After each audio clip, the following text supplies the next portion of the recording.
Okay, now this one, this is interesting. Living in a plane in the woods for $370 a month. Listen, I ain't doing that. Most things in life are never perfect. If you're successful, they're sort of half perfect and the best you can hope for.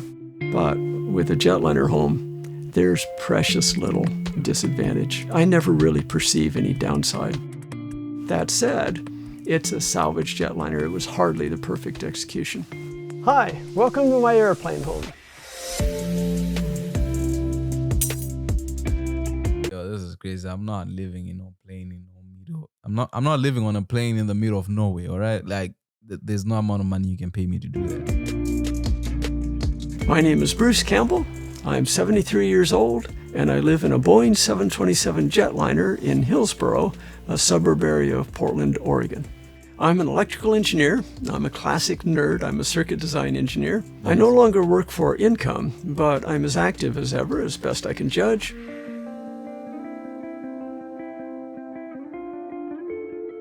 $100,000 in cash. Wow. A jetliner home Damn, how do you pay $100,000 in cash though? is a different kind of environment. It's a very strong, very long-lived, sealed pressure canister.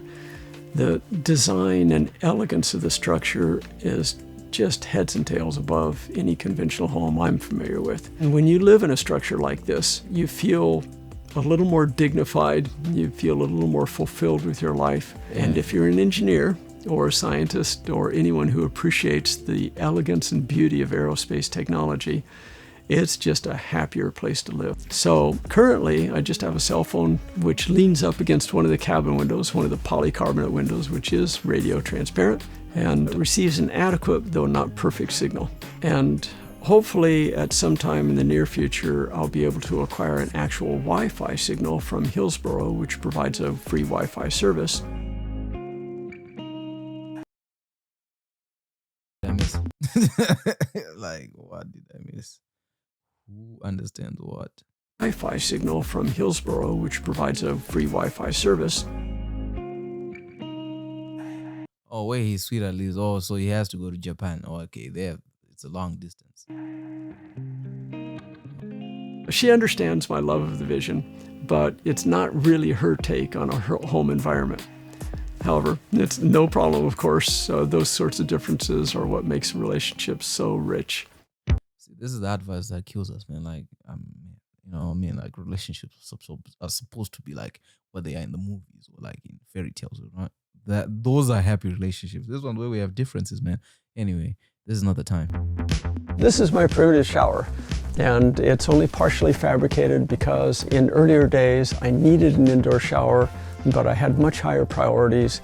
However, the outdoor shower was so harsh that I had to establish at least some place where I could take an indoor shower.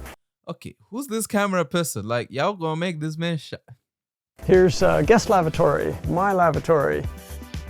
There's a temporary sink and a clothes washer.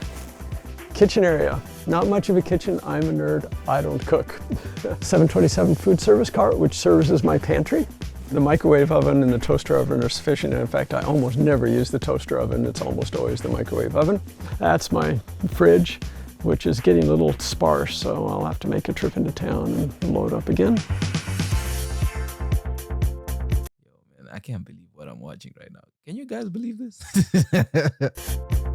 When I was a kid of perhaps about 15, my family and I were watching the news. They showed file footage of one of the boneyards. At that time in my life, I had no idea such places existed. It was amazing to me.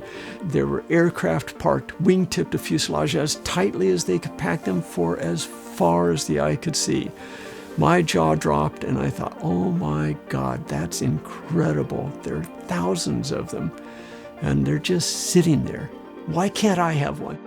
Shortly after graduating from college, I purchased this real estate property, the 10 acres of land which my aircraft resides upon.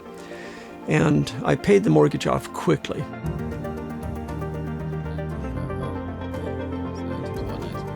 Man, this has been nice for you to have lived around the 70s. Nowadays, man, everything's like millions upon millions upon millions. Like, damn. How will we ever own houses if everything's like millions upon millions? There's circuit breaker panels, and many are still active.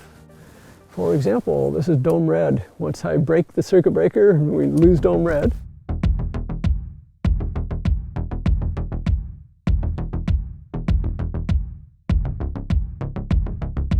That was a big mistake. That was a whopper class mistake. I'll never do that again.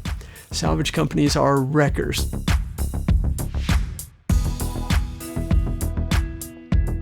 I'd highly recommend just buying a jetliner completely intact and completely functional, except maybe removal of the engines. That was a mistake too. Their choice was not optimum, but it is a passenger jetliner. However, it has a little history. It's also the very last flight for the owner of the airline. Aristotle Onassis, who, as everyone knows, was married to Jacqueline Kennedy Onassis after the Kennedy assassination.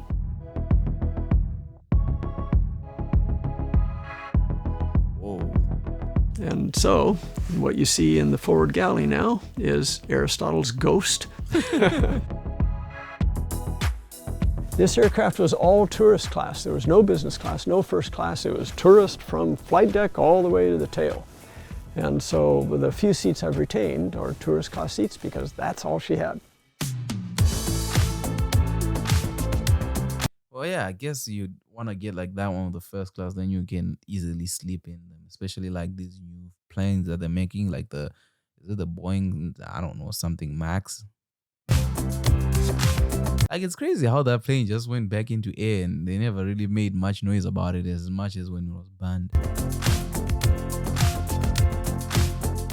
I didn't finance anything. 120,000. I don't think I could have. I don't think anybody can. The jetliner flew from Greece to Hillsborough Airport. That's about 20 kilometers from here. Wow. The engines and APU and many other elements were removed at the Hillsborough Fair Complex, and she'll never fly again. This is an image of the aircraft during transport. We started at midnight from the Hillsborough Fair Complex and then weaved our way through downtown Hillsborough with just literally centimeters to spare. But everything went smoothly. So when they say Americans can do anything, this is crazy. These people took a plane into a residential area to make it a house. Wow. First time here? Ah, okay. How do I say hello in Italian? I forget. Ciao. Oh, of course, ciao, ciao. Okay, everyone, slippers and roam around anywhere.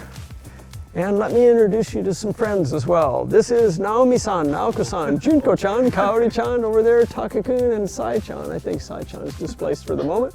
My friends are trying to warn you that the seats are not currently secured in their tracks. And they have no outer legs, so if you sit in an outer seat like my friends are, the row will flip. My guests fulfill my life in very great measure. Now, I love them dearly. They're like family. Nerd Cave. This is currently a work area for a variety of projects, some of which are simply recreational in the form of restoration of old computer systems, primarily Apple products, but also projects associated with the aircraft, for example, restoration of illumination systems, and a thermal wall so as to be able to separate the aft section from the forward section so that during the winter months I can retain a little bit more heat in the aft section. It's still very cold. You've seen this motion. The two forward wing exits are here. I use the right one a lot because I'm often interested in working or socializing on the wing. This is to keep velociraptors out. One overhead compartment which comes from another aircraft. I have two more. I'm eager to mount these, but this aircraft was not designed with mounting structure for the overhead compartments. Observer, inspector, captain, the sole authority for the flight. This person may bark out orders to any of the rest and they must obey.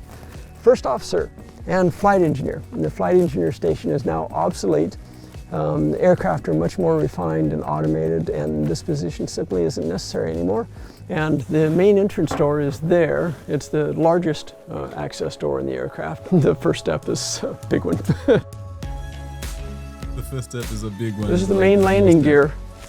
And main landing gear strut, it's inflated to very roughly 1200 psi. Only about 800 psi is necessary to support the aircraft. The rest is excess.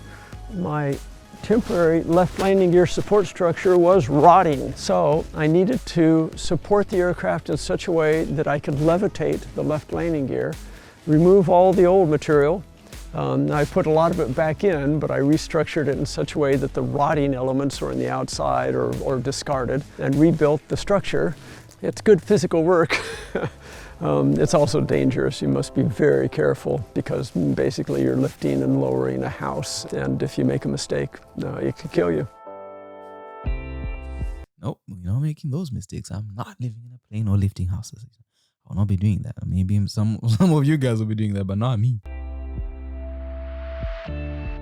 I have no regrets about pursuing this vision. It's man. fun. Sounds Jetliner cool. homes are really cool. And in my experience with my He just called it jetliner homes. Like, there's more people who do this. Like, what are we doing? Like, what? guests, I do believe that humanity will embrace this vision No. wholeheartedly in enough proportion that we can utilize It every should not jetliner be which allowed. This retires should from be service. illegal. Like, what? Like, okay, fine. I do get it. You don't want a lot of these planes becoming junk, but like, come on, find a different way of breaking all those parts and just creating new planes. Like, no. Why would people live in? No.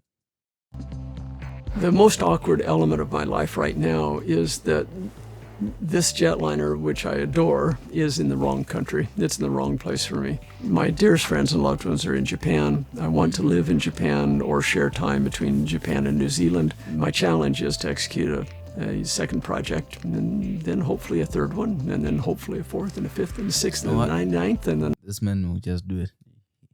Okay, fine, do it, man. Like it's your life, all right? Who am I to 909. judge? Who am I to judge? I'll come see. I'll come visit one of your many planes. Like, if you have planes in different countries, I'll just tour all the countries and just come see them, because that's what you want us to do, right? ninth and so on. And of course, the version 2 is for Japan, and Yeah. it's intended to put a home, which I love, in a land I love, with the people I love. And then if I can simply regain my youth, everything will be fine. Oh man, there's nothing like seeing someone live a life that makes them happy. That's what I support. That's what I stand by. As long as you're not affecting or harming anybody, doing what you're doing, you do your thing. I'll come visit one time and experience it with you, but I will not be living in no jetline home. All right, I need me a proper house. Like I said in my other video, I gotta have a house to know when I come and experience all these things, I can go home. I ain't living on nobody's plane. Yeah, man, I don't know where you guys live, but I live in Canada. Our winters out here are cold, and I ain't playing no games with nobody. Like, why would I do that to myself? Why would you do that, man? Like, anyway, it's time to put in the voice. Subscribe to the channel if you haven't subscribed yet. Leave us a comment, leave us a like. Let me know what you thought of this video. Would you live in a jetliner home? If you would, I will use this voice in most of my videos. And I hope you're having a good time. I'll see you in the next one.